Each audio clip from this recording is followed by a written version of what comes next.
Monsieur le procureur général, avec la sécurité publique, le colonel, nous avons souhaité aujourd'hui vous faire une présentation de la délinquance depuis le début de l'année.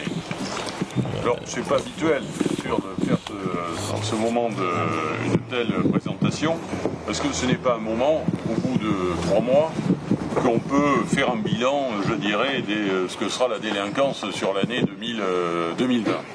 Mais nous avons tenu à le faire compte tenu de la situation particulière, c'est-à-dire du fait des mesures qui ont été prises pour lutter contre le coronavirus et pour vous exposer en toute transparence ce qui se passait en termes de délinquance sur notre territoire. Il y a eu beaucoup de commentaires qui ont été faits et là on va vous présenter tout simplement les chiffres et avec quelques commentaires bien sûr liés au contexte dans lequel nous nous trouvons. Alors bien sûr, nos priorités n'ont pas changé en la matière. En matière de délinquance, c'est la lutte contre les violences intrafamiliales, c'est la délinquance des mineurs, c'est la lutte contre les conduites addictives et c'est la lutte contre la délinquance routière. Mais ça a pris une toute autre tournure puisque avec les mesures de confinement, de restriction de circulation, l'environnement a complètement changé. Il y a moins de circulation routière, mais on a moins d'accidents, c'est évident. Les forces de l'ordre aussi sont très présentes sur la voie publique, donc ça change aussi les comportements des délinquants. Les délinquants, ils circulent au moins aussi la nuit parce qu'on se fait repérer. Parce qu'il y a un couvre-feu, lorsqu'il y a avec des patrouilles partout, c'est sûr que ceux qui circulent sont tout de suite identifiés.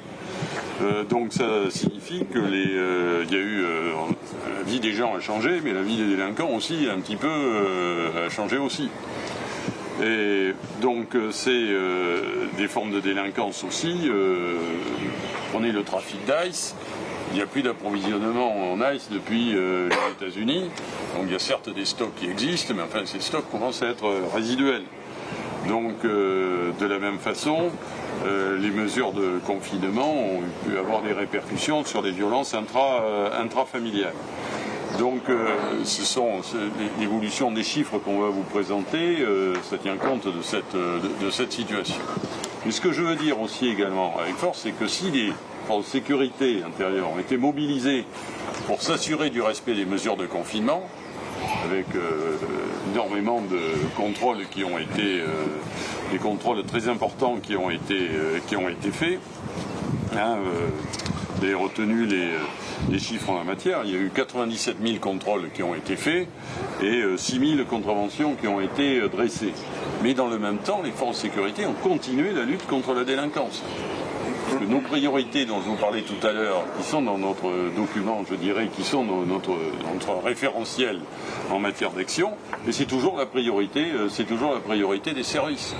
Donc il s'agit de lutter contre cette délinquance pour assurer la sécurité de nos concitoyens. Et de la même façon, monsieur le procureur général y reviendra, l'activité des services judiciaires, c'est également maintenue. Alors, rapidement, je vais vous présenter donc les chiffres pour aller à l'essentiel. On vous a fait un dossier en la matière, vous aurez tous les éléments dedans, mais c'est juste pour faire quelques commentaires. Nous avons donc les atteintes volontaires à l'intégrité physique, qui relèvent à la fois donc, ce qu'on appelle les violences crapuleuses, c'est-à-dire la délinquance, et les violences intrafamiliales. Donc nous avions, au cours de l'année 2019, une augmentation de ces phénomènes de délinquance et ça s'est poursuivi sur le début de l'année 2020.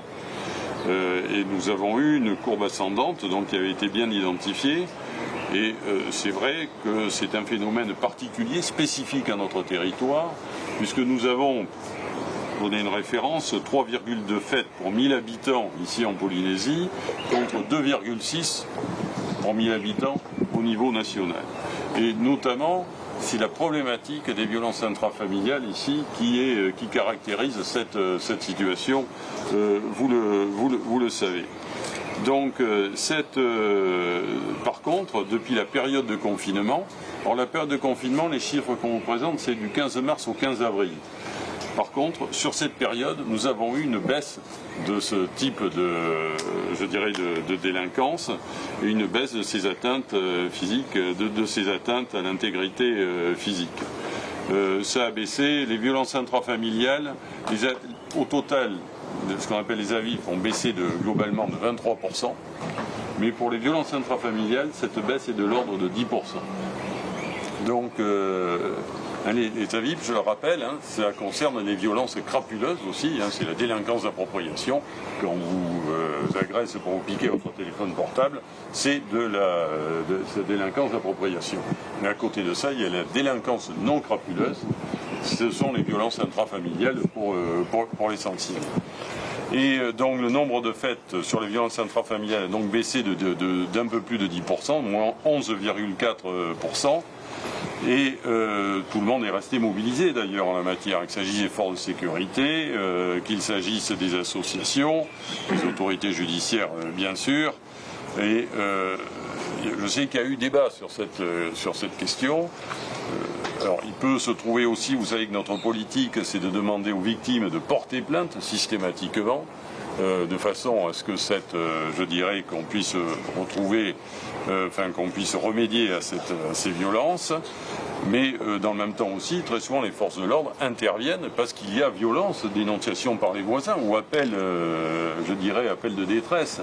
Et là on a noté aussi une forte baisse de ces interventions, malheureusement au point fort de l'acte de violence.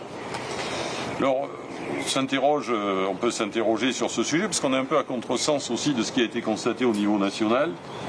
Alors, il faut dire aussi une chose, quand même, c'est que ça a une influence, c'est l'arrêt de la vente d'alcool. Parce que on pense très sincèrement que ça a pu aussi provoquer une baisse de ces violences. Le procureur général reviendra, je pense, sur ce sujet.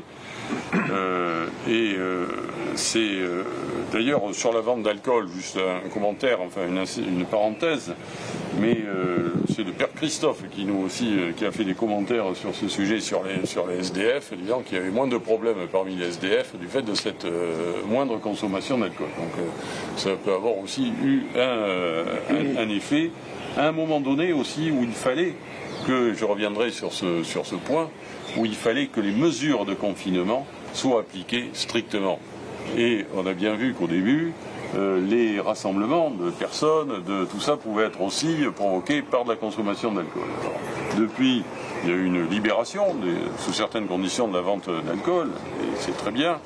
Mais au début, ça peut être un facteur aussi facilitateur de la mise en œuvre de nos mesures.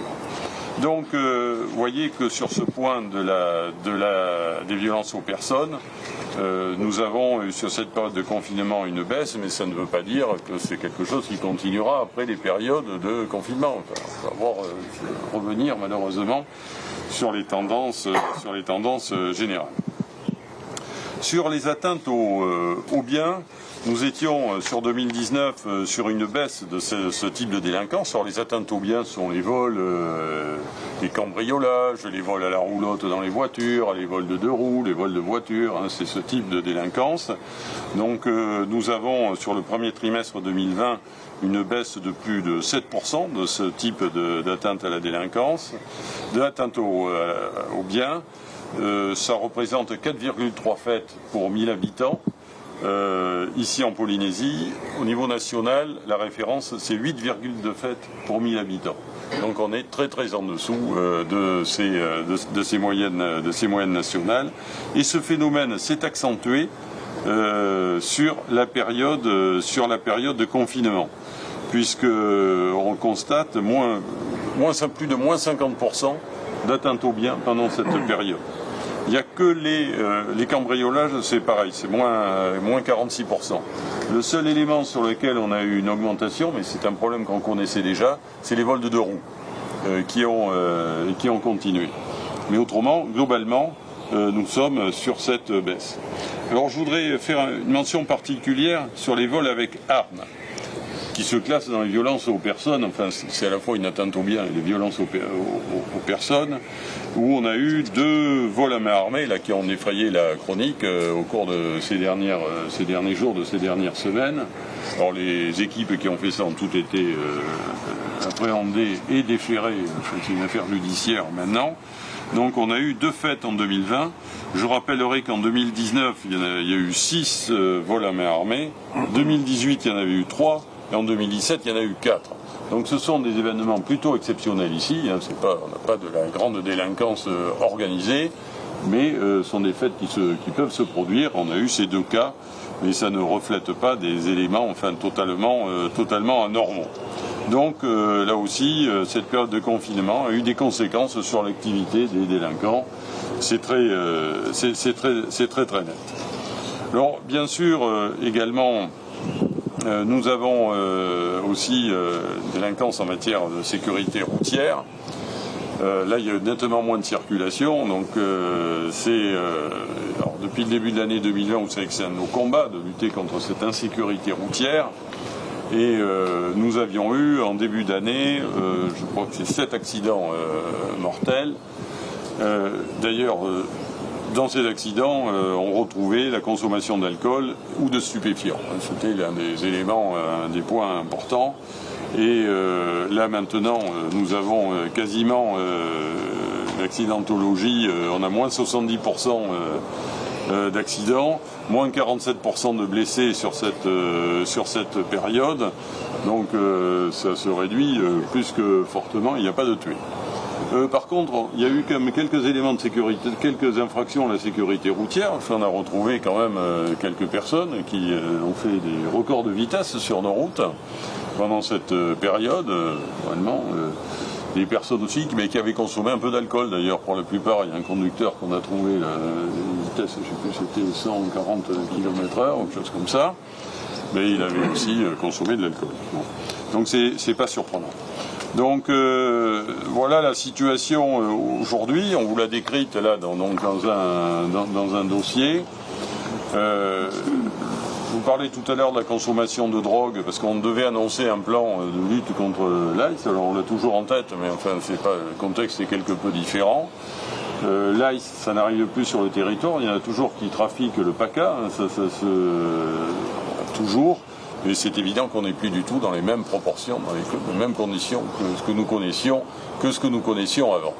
Donc ça signifie que cette délinquance est toujours contenue. Hein, pour revenir sur un résumé, ce qu'on pourrait résumer, est toujours sous contrôle, avec des vigilances très particulières et notamment sur les violences intrafamiliales. C'est une de nos préoccupations très très fortes et sur lesquelles nous agissons, alors pas seuls, hein, que ce soit la justice, les forces de sécurité, ou les associations. C'est un point de vigilance extrême, parce qu'il faut un appui, et surtout, ça peut être moins évident pour des personnes qui sont confinées chez elles d'aller porter plainte, mais ces violences existent toujours, sont en diminution, mais existent toujours.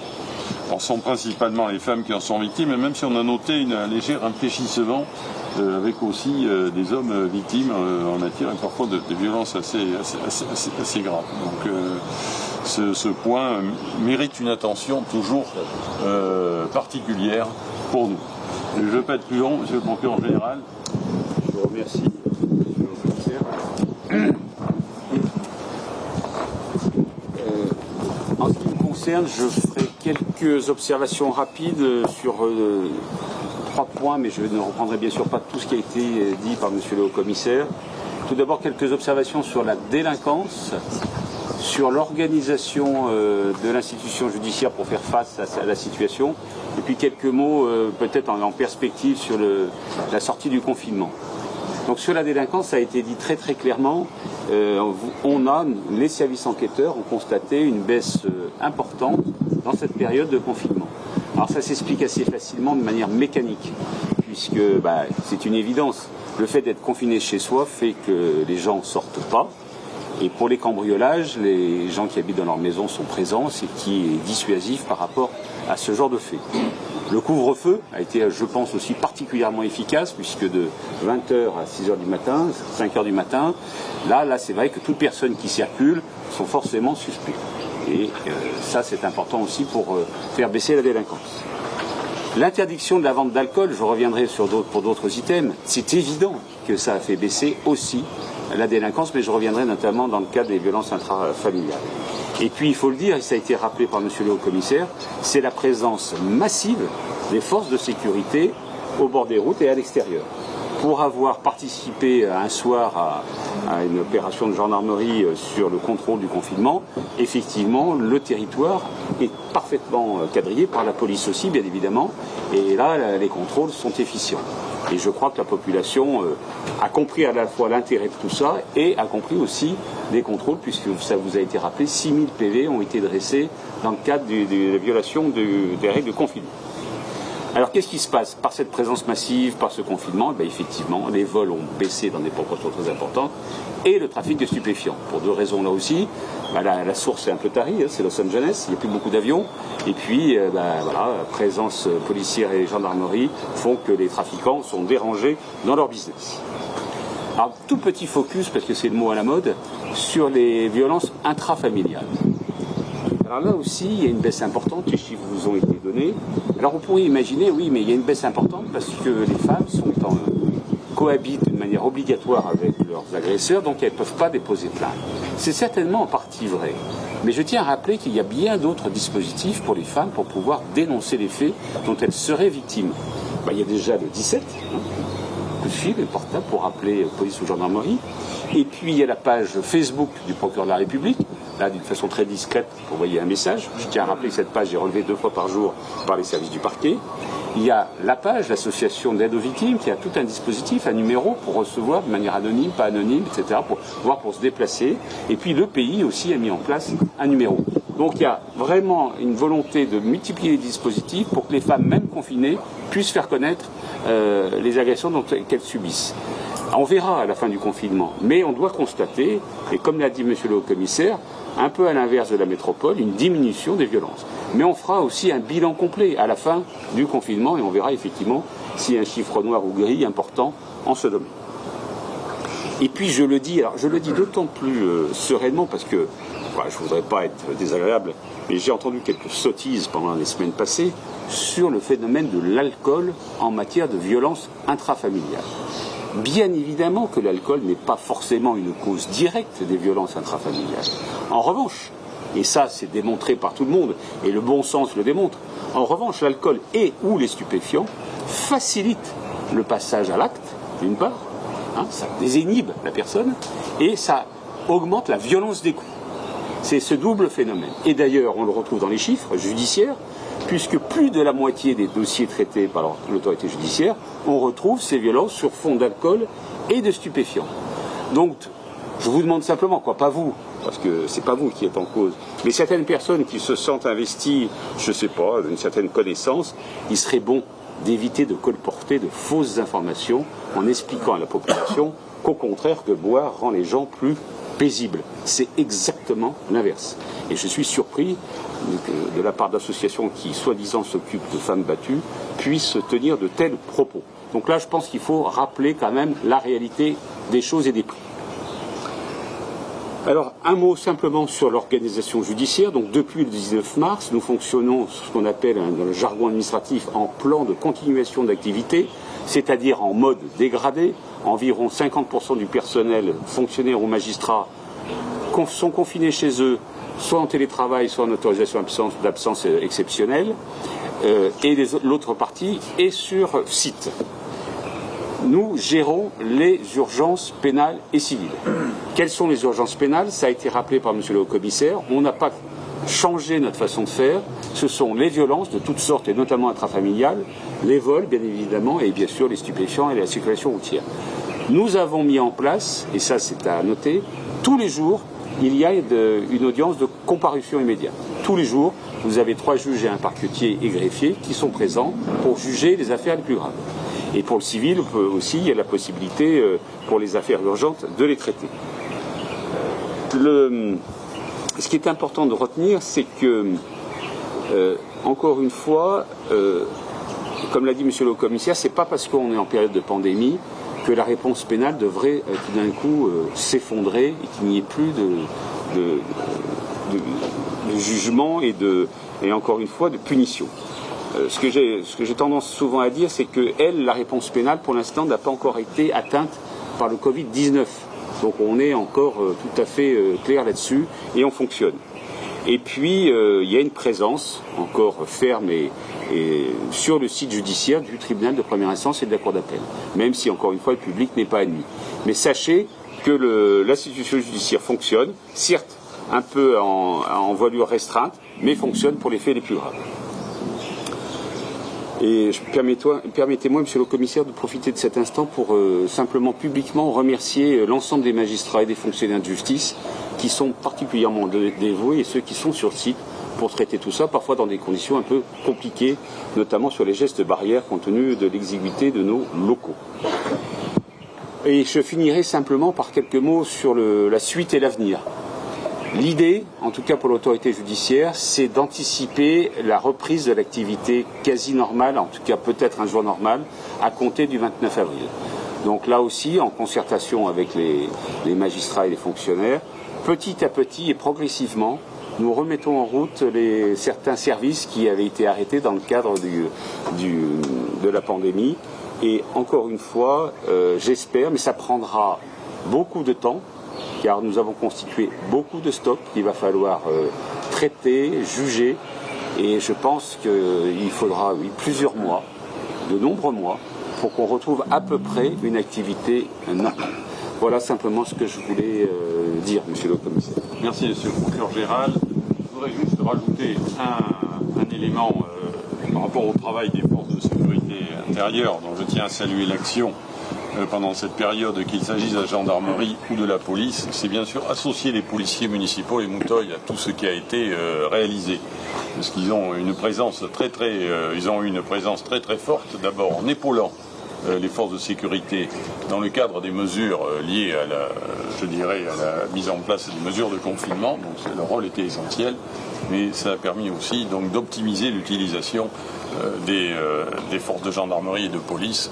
Donc leur action doit être vraiment soulignée. Je tiens à remercier les communes et les Tavanna aussi qui ont permis cette organisation, parce que ça a été une mobilisation très très forte, très très large sur le territoire. Mais maintenant, nous sommes à votre disposition pour répondre aux questions.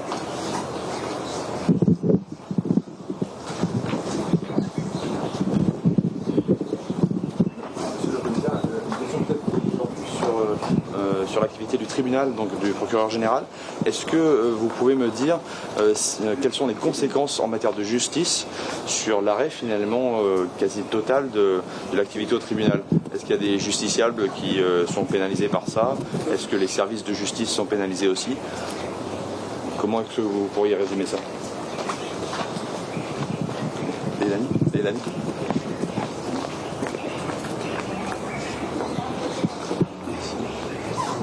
J'ai du mal m'exprimer. Je n'ai pas parlé d'arrêt total de l'activité judiciaire, bien au contraire. J'ai parlé de fonctionnement en mode dégradé, c'est-à-dire avec moins de personnel, donc moins d'activité. Encore une fois, les urgences sont assurées. En matière pénale, ça a été dit, les violences, les vols, les gens passent devant un juge, il y a une réponse pénale à porter. Mais où vous avez raison, d'autres activités qu'on connaît moins, par exemple, il y a notamment qu'on connaît moins. Le juge aux affaires familiales, effectivement, fonctionne aussi à moitié de leurs possibilités.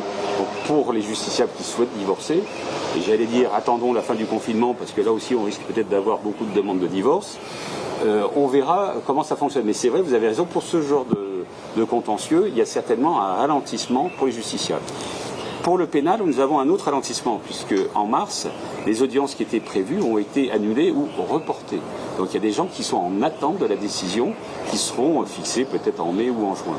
Pareil pour le civil, notamment le contentieux des terres a connu un ralentissement, en tout cas en tribunal de première instance, parce qu'il avait été décidé au début du plan de continuation d'activité qu'on arrêtait ce contentieux. D'où cette idée de reprendre et d'anticiper d'ici le 29 avril pour remettre en route, et notamment avec les avocats, ces contentieux. Mais effectivement, vous avez raison. Si vous fonctionnez à 50% des effectifs, votre activité s'en trouve impactée. Mais on ne peut pas dire, en tout cas, je vous le dis, qu'il y a un arrêt total de l'activité. Bien au contraire, et c'est pas que je veuille faire cocorico, mais je pense que l'institution judiciaire, ici comme ailleurs, a montré son engagement, avec encore une fois des moyens qui sont réduits, comme chacun le sait. Est-ce que ça concerne aussi les détenus? Je crois qu'en métropole, il y a une politique de libération des détenus pour les courtes peines. Est-ce que cette politique a été appliquée ici? Je crois que ça a été fait, mais de façon moindre, c'est ça? Alors, tout à fait. Alors, vous savez que le principe, on a demandé au procureur de la République, parce que c'est une décision du procureur de la République, et pas du juge, du procureur de la République, de regarder de manière bienveillante les gens dont il est resté que 2 mois à exécuter pour pouvoir les sortir. Donc on a fait un vrai travail avec la pénitentiaire, tant à Noutania qu'à Papéari, pour faire une liste. Il s'avère que finalement il y avait peu de monde dans ce cas-là, et à Noutania il y a eu une personne qui a bénéficié de cette possibilité, et à Papéari, de mémoire, je crois qu'il y en a eu 5. Vous voyez donc. L'idée, c'est de réduire le nombre de personnes. C'est ça l'idée. Tout à fait. La maladie.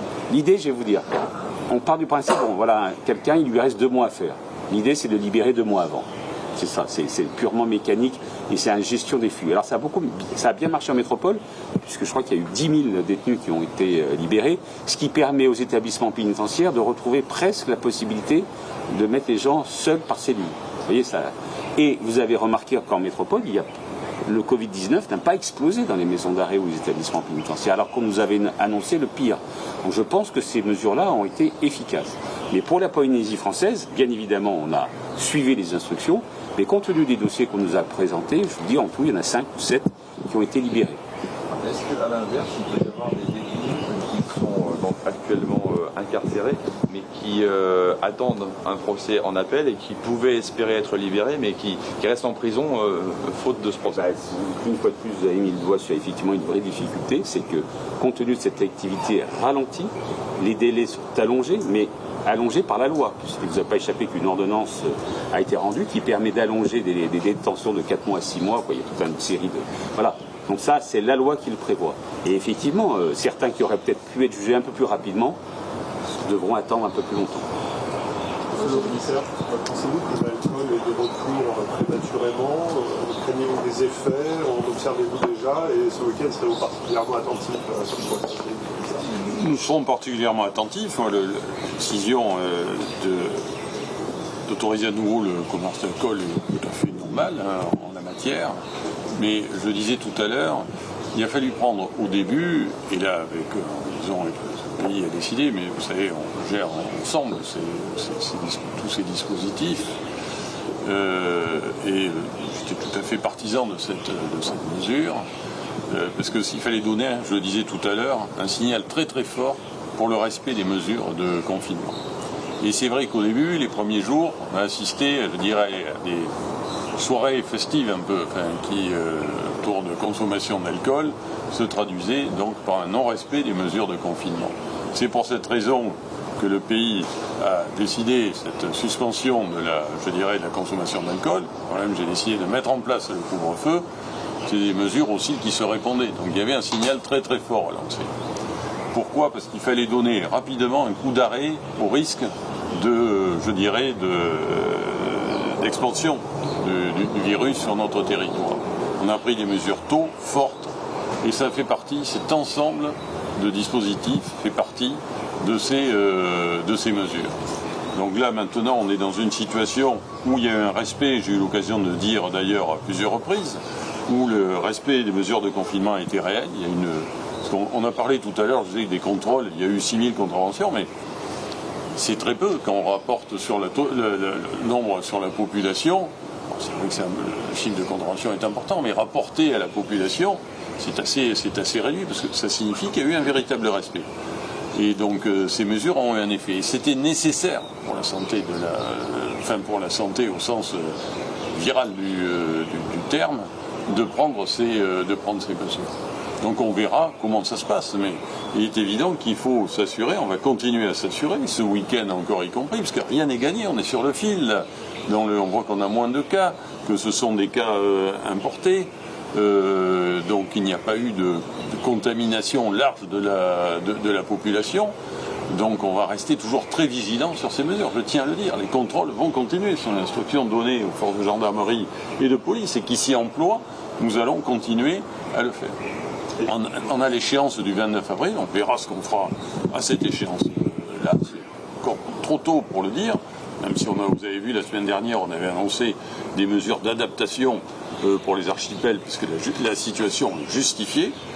On va voir, on fera le bilan à ce moment-là. Donc ce sont des mesures totalement assumées en la matière. Et à chaque fois, on adapte en fonction de la situation. Si l'alcool fait des dérapages, il n'est pas interdit d'imaginer que l'alcool serait à nouveau interdit quelque temps, éventuellement? Tout est possible, on est dans la compétence du pays, mais toutes les mesures qu'on prend peuvent être réversibles à un moment donné. Enfin, c'est le principe même. Mais à chaque fois, nous essayons d'adapter les mesures, d'avoir la meilleure réponse possible, conforme à la situation qu'on constate. Après, il faut faire appel aussi, et ça a fonctionné, parce que je parlais du respect, c'est pas un discours de circonstance, ça a été la réalité, parce qu'on pouvait, vous savez que la question du respect des mesures de confinement s'est posée dans tous les territoires, où il y a eu parfois des dérapages quant à l'application de ces mesures. Ici, moi je dois dire, je suis sorti à plusieurs reprises avec les forces de sécurité, la nuit, le jour, dans différents sites, à Papeete, en dehors, alors je ne suis pas allé dans les archipels, parce qu'on ne peut pas y aller, mais c'est respecté. Enfin, donc on va continuer dans cette voie, et j'espère qu'on aura de bons résultats en la matière. Normalement, c'est par voie aérienne que c'est importé. Donc là, est-ce qu'on peut considérer que l'assèchement il est total? Et est-ce que vous avez des retours sur... On a estimé le nombre de consommateurs à 10 000. Est-ce que vous avez des retours sur des sevrages éventuels, enfin des personnes qui...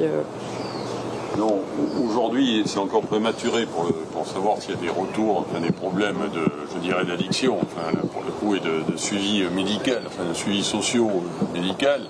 C'est encore prématuré. Ce qu'on sait, c'est que l'acheminement de l'ICE a pris un grand coup, parce qu'il n'y a plus à venir par voie aérienne. Hein, il n'y a pas d'apport par bateau ici.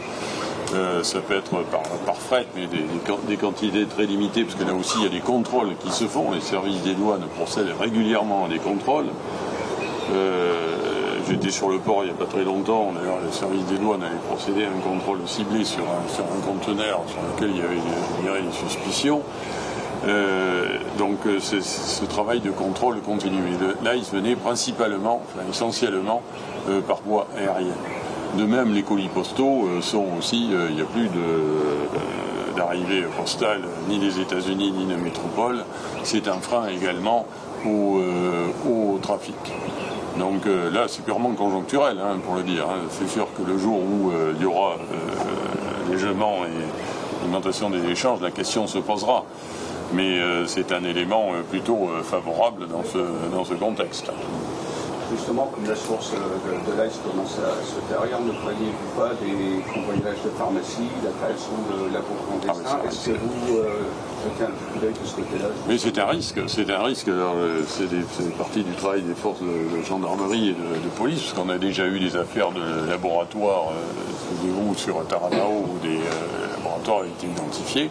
Donc ça fait partie. Quand je vous disais tout à l'heure que le travail habituel des forces de sécurité continue dans toutes ses composantes, ici, je laisserai la parole au colonel et au directeur, cette lutte contre le trafic de drogue, tout ça continue. Enfin, il n'y a pas eu de suspension de ces activités pendant cette période, et on le voit bien d'ailleurs, il y a un certain nombre d'affaires qui ont été judiciarisées, et pour cause, je parlais des vols à main armée, les auteurs ont été quasiment tout de suite appréhendés. On a des taux d'élucidation d'ailleurs des phénomènes de délinquance qui demeurent importants. Si je peux me permettre, j'aime bien votre expression, jeter un coup d'œil. Non, on ne jette pas un coup d'œil, on travaille, ce sont des enquêtes. Oui, voilà. Est-ce que vous pensez que les prix ont explosé parce que Mais il semblerait que non, les prix n'aient pas augmenté. On en parlait récemment avec le colonel. Ce qu'on a surtout constaté, c'est que le trafic a diminué, donc la vente a diminué, donc c'est un peu difficile d'avoir une idée vraiment claire sur les tarifs qui sont pratiqués. La logique de l'offre et de la demande fait que normalement, effectivement, les prix devraient augmenter. Mais en réalité, les ventes qui sont constatées se sont tellement tassées que c'est difficile d'avoir un regard objectif dessus. Mais je partage le fait que, très clairement, il y a un problème d'approvisionnement, si je puis dire, pour les délinquants, et que c'est quand même quelque chose d'extrêmement dimensionnant pour notre problème au quotidien. directeur de notre contribution. Effectivement, on a remarqué que les doses étaient très infinitésimales. Les personnes qu'on est amené à contrôler qui sont en possession de produits stupéfiants du style de cannabis ou de l'ice, on a trouvé effectivement quelques éléments porteurs d'ice. Les quantités trouvées sont vraiment infimes. Ce qui prouve bien qu'il y a un arrêt assez sec du trafic, quelque chose de la plus constante.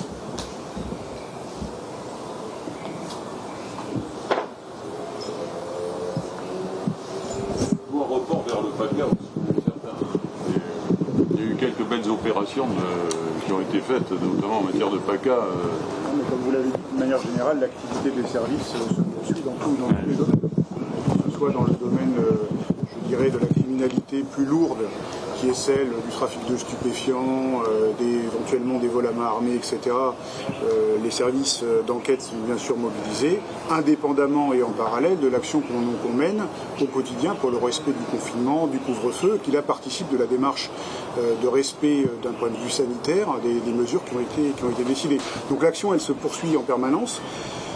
Pour ce qui est de la gendarmerie nationale, la totalité des personnels est engagée, toutes les permissions, les repos ont été annulés, on travaille par bordée, mais l'essentiel du travail se poursuit normalement puisque la totalité du personnel est disponible. Il n'y a pas d'attrition sur les personnels, il n'y a pas de gendarmes malades à l'heure actuelle du Covid, donc tout le monde est sur le pont et de facto, voilà, on est capable de réagir, comme on l'a montré effectivement sur les vols à main armée et les agressions de personnes âgées, de manière très rapide pour interpeller les auteurs présumés dans le temps de la flagrance. Je peux juste rajouter une toute petite chose dans le cadre de l'activité judiciaire. Monsieur le Haut-Commissaire a rappelé qu'il y avait eu 6000 contraventions dressées.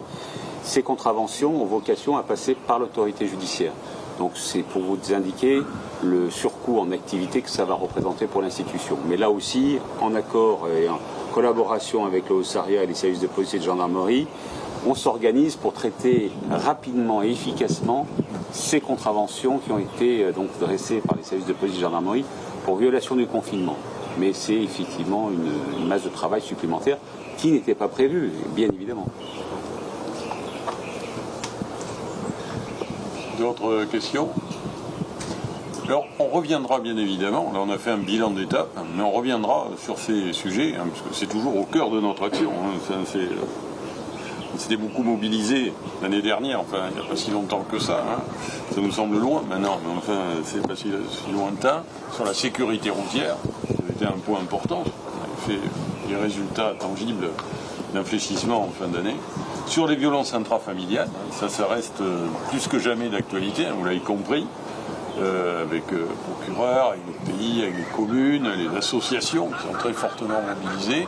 Donc on va continuer sur ce sujet. Puis on avait le trafic de drogue, alors maintenant on avait cette accentuation de la lutte contre l'ice. Bon là on est dans un autre contexte, pour qu'on s'adapte, on reviendra sur ce sujet plus tard. Mais donc nous avons toujours ces mêmes priorités qui se produisent au moment où notre territoire connaît ces mesures aussi pour lutter contre ces mesures fortes, pour lutter contre l'expansion du virus ici. Pour l'instant ça a fonctionné, mais je dis rien n'est acquis. Donc nous continuons, et j'en profite pour le dire, ce week-end encore, nous aurons des contrôles très très forts, parce que chaque jour passé est essentiel, vous l'avez compris, compte tenu des délais de contamination qui existent, chaque jour est essentiel. Donc nous continuerons l'application de ces mesures. Monsieur le commissaire, une question qui nous vient de nos réseaux sociaux, parce qu'on n'a pas trop abordé pour l'instant, elle nous semble intéressante, c'est les problèmes de garde alternée. Il y a beaucoup de personnes qui s'interrogent sur la manière dont ça peut se passer. Est-ce qu'il y a des dispositions spécifiques qui permettent que les enfants aillent d'un part à l'autre? Alors, il y a des dispositions qui sont prévues d'ailleurs, qui sont d'ordre national sur ce sujet, pour que les enfants puissent justement bénéficier de la garde alternée. Donc ça c'est un problème, on le précisera d'ailleurs, pour que ça soit peut-être pas fait assez, on le précisera, c'est possible. que les enfants puissent bénéficier, enfin que les parents puissent être autorisés à récupérer leur enfant dans le cadre d'un dispositif de garde alternée. Donc c'est possible. Et la circulation est permise dans ce cas-là, mais on le précisera. L'attestation le permet. Le permet, hein, mais on le précisera pour qu'il n'y ait pas d'inquiétude pour les gens. Merci. C'est important d'ailleurs de faire remonter ces sujets parce que les situations peuvent être très diverses. On a nous-mêmes, nous avons donné aux forces de sécurité, je dirais, des indications principales pour permettre cette circulation, mais on n'est pas sûr à chaque fois de traiter 100% des cas. Donc, problèmes parfois qui peuvent survenir, donc c'est important, je le dis, de nous le faire savoir. D'ailleurs, une autre question qui portait sur le don du sang. On a vu donc le centre de transfusion sanguine il y a quelques jours qui nous disait qu'il avait besoin de beaucoup de dons. Est-ce que dans ce cas-là aussi, le motif don du sang permet de circuler jusqu'à l'hôpital? Il faudrait que les opérations soient organisées en la matière. C'est pas au coup par coup. Il y a des opérations, mais ça, il n'y a pas de problème sur le sujet. La transfusion sanguine est ouverte au quotidien et demande aux donneurs de venir. Oui, donc ça, on verra ce point. Très bien. Merci. Pas d'autres questions? Mais donc à très bientôt. Merci. Merci. Et attention, toujours, aux mesures, c'est toujours d'application. Merci, monsieur le commissaire. Voilà donc pour ce point sur la délinquance. On va faire un court résumé.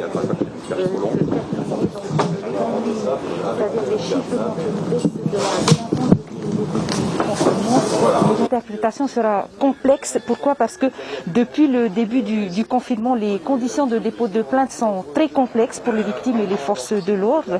Ensuite, avec le couvre-feu, l'interdiction de la vente d'alcool, certaines formes de délinquance sont inexistantes, comme l'insécurité routière. Les ventes de drogue, vous le savez que l'arrivée de drogue en Polynésie se fait surtout par voie aérienne, donc les frontières sont fermées depuis le 26 mars, donc les stocks diminuent. Avec le confinement également et la présence des patrouilles partout sur toutes les routes ont fortement influencé aussi cette délinquance. Donc, mais ce que l'on pourrait dire, c'est que le point de vigilance des forces de l'ordre aujourd'hui, ce sont les violences intrafamiliales, même s'ils notent une certaine baisse de 10%, mais cette violence existe toujours.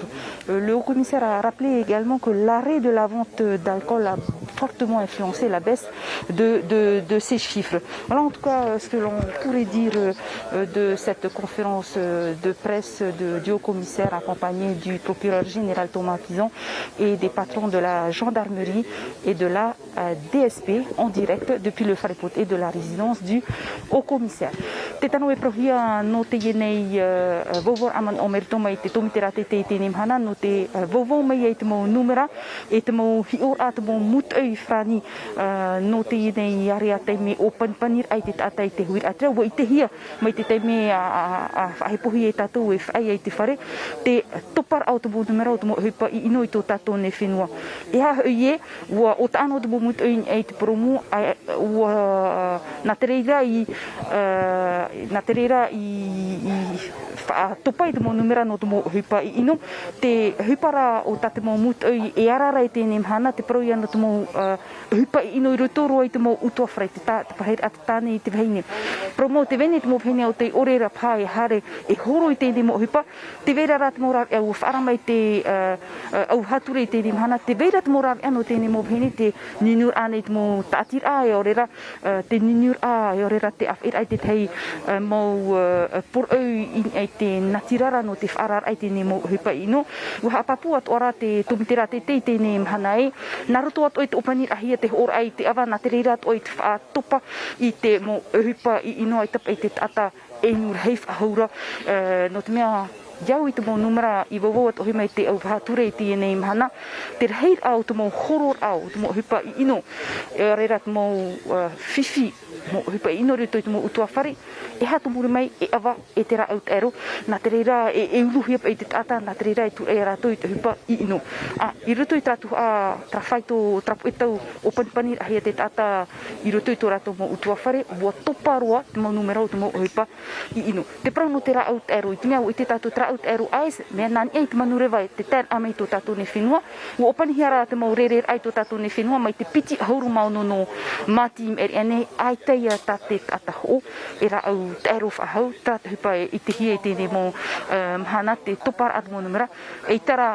rātou e tū i te nei hopi a hepe tō mau hapapu me te tumitera te teu e puai whahautua te mohi o puar aing e te promu no te mea e ere no tra mea ua tuhia te hoor a awa e whaikiat o me rātou i taratou mohi o puar haia e uana tua taratou mo hi o puar a inia i te mau promu no te whenua nei traia hapurura atia mai te wharepot e no te tumitera te tei i pape